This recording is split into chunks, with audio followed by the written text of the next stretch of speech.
Il Campiello, un premio dedicato alla letteratura contemporanea, ideato e promosso dagli industriali del Veneto, approda sulla terrazza del Grande Albergo a Ausonia Ungaria. Mercoledì alle 18:30 l'incontro al Lido con i 5 finalisti che apre ufficialmente il tour. Nell'ex Isola d'Oro all'Ungaria il premio è sempre il caso di casa, ma questa sarà la prima volta per la tappa d'apertura. Intervistati dal giornalista vaticanista Andrea Acari, ci saranno i 5 finalisti del premio. Un evento per il Lido di Venezia dai molti significati, fortemente voluto dall'imprenditore Teodoro Russo che lo ospita nel suo hotel e dall'editore Davide Livieri, coordinatore della tappa lidense.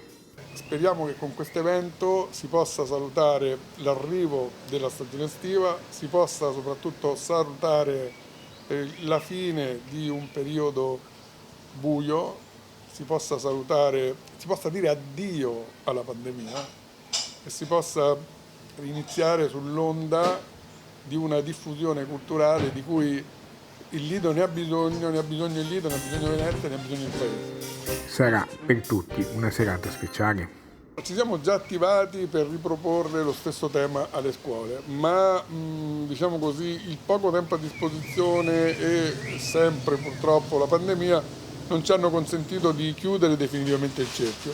Speriamo anche quest'anno di avere una rappresentanza giovanile per questo evento culturale.